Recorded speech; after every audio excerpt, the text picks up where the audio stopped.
I'm George Gerbo, and welcome to Washington Times Weekly, where we get a chance to sit down with our reporters and talk about their coverage of the latest news and events. And joining me once again is White House correspondent Jeff Murdoch. Jeff, always good to see you. Thanks for having me, George. Always enjoy coming on here. Absolutely. We'll get started with movements perhaps on the Russia-Ukraine war front, and specifically President Trump and the administration's efforts to try to lead to an end to that war. We've seen some of the diplomacy not yet work out in terms of the Alaska summit with Russian President Vladimir Putin, but it appears that the administration may have a little bit of a creative workaround to try to get Russia to capitulate, or at least to make Russia feel some pain, and that is recent efforts to tax India, to raise tariffs on India, which imports a lot of Russian oil, which is one of the lifebloods of Russia's economy. Well, that's exactly right. So the Trump administration's realizing the pressure they're putting on Russia doesn't seem to be having an impact. So what they've decided to do is go after Russia's largest trading partners by trying to pressure them. Maybe that can help turn the screws on Russian President Vladimir Putin and get him to agree to sit down with Ukrainian President Zelensky.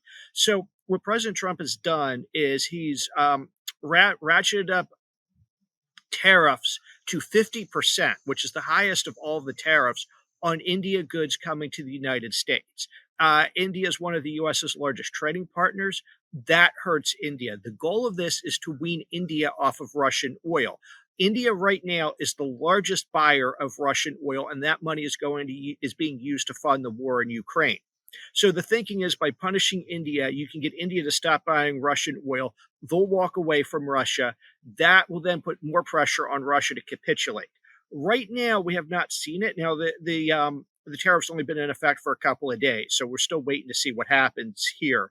But even with the tariffs, the problem that this administration faces is India is buying Russian oil because India is not one of the wealthier countries, and Russian oil is extremely cheap right now.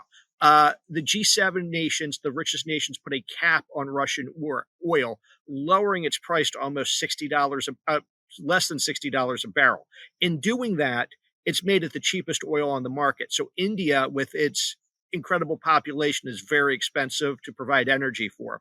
So they did not buy much Russian oil before the war. They've started buying Russian oil after the war. So it'll be interesting to see if this has any impact.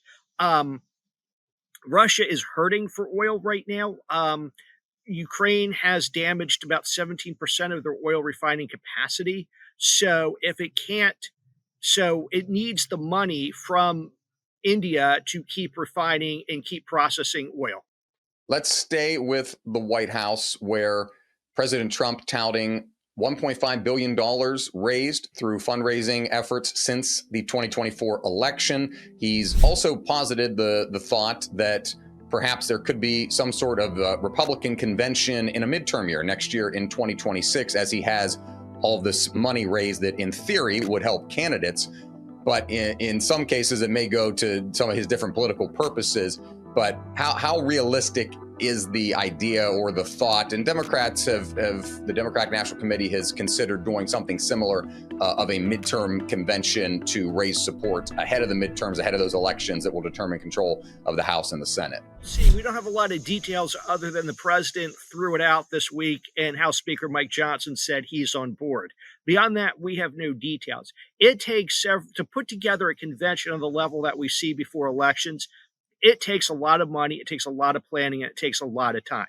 The midterm elections are roughly a year away. It'll be interesting to see if anything happens. It will be low key. It will not be at the scale that we see before an election. There's just not enough time to pull that off.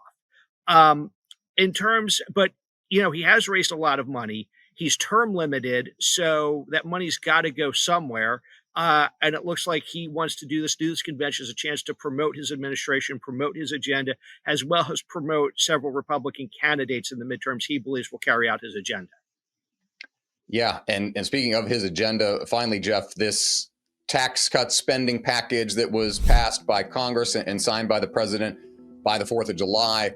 Now the administration trying to go on the PR offensive, you could say, a little bit in communicating to Americans what they believe the bill has and maybe clear up what they think are misconceptions around the bill. That included your visit along with Vice President J.D. Vance to Wisconsin recently. And the administration, not just Vance, but others, are trying to get out there and kind of do this push and drum up support, or at least better make Americans better aware of what's in this bill, at least to their ends, heading up to these midterm elections next year.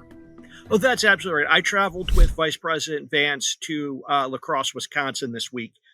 And it's part of sending Vance out to the swing states in the midterms to sort of rebrand the so-called big, beautiful bill. It is polling deeply unpopular with people all across the country. The White House has pushed back on that, saying, well, specific provisions are very popular. But two things were noticeable about Vance's appearance in Washington. One is he never used the phrase big, beautiful bill. He used it in Georgia earlier this month. He since has dropped that moniker, and now in appearances in Ohio, Pennsylvania, and in this week in Wisconsin, the working family's tax cut. That is now the phraseology that the White House wants to do. It's interesting, at his cabinet meeting this week, President Trump said he no longer wants to refer to it as the big, beautiful bill because he thinks it's confusing, but he loses sight of the fact that he's the one who named it the big, beautiful bill. So it'll be interesting to see where this goes in terms of promoting it. One of the things to point out is J.D. Vance is going to be the presumptive GOP nominee in 2028. And where they're sending him, it's all the swing states. It's all the states that are going to decide the 2028 election. Ohio, Georgia, Pennsylvania, Wisconsin. I would expect a Vance trip to Michigan at some point soon. So it'll be interesting to see. And when Vance was there, what he had highlighted was the tax cut, and how if you have a business and you want to expand it, he's arguing that this bill will help that. If you're just a working American and you work overtime, this will help because there's no tax on overtime. There's no tax on tips as part of this. And he's really trying to sell those portions, which polling is showing is the most popular. Democrats have been very successful in sort of labeling this bill has a way that will cost Americans money. Tony Evers, the governor of Wisconsin, came out ahead of Vance's visit and talked about how their state's going to lose millions in federal funding, including hits to the SNAP, the food assistance, the low-income food assistance program. It'll be interesting to see where all of this goes. But for now, the administration is still on the offense of trying to sell this bill that's now become a law. Yeah, interesting to see the administration go with a traditional route of messaging, political messaging, name messaging like that. What's interesting is, President Biden, with all his legislation, the infrastructure bill, the Build Back Better, all of that, every week he was going somewhere and selling it to the American people. He was going to the swing states every week. He had a factory somewhere he went to, and he talked about the Chips and Science Act and the Infrastructure Act and what he was doing. Trump rarely leaves the White House. And when he does, he's going to Bedminster, he's going to Mar-a-Lago. He's not going out to Wisconsin. And I think that's hurting him. And I think the administration is realizing that, but instead of sending Trump, because he's probably going to go out there and make it into a big rally, they're sending Vance out there to sort of make a more focused argument on the benefits of this law. Keep it on message, perhaps, very exactly. Yes. Trump opines on everything but the topic at hand. So we know you'll have everything covered in the weeks ahead, Jeff. Appreciate the time as always. Thanks, George. Always appreciate coming on here. You can find all of Jeff's work online at WashingtonTimes.com and on social media.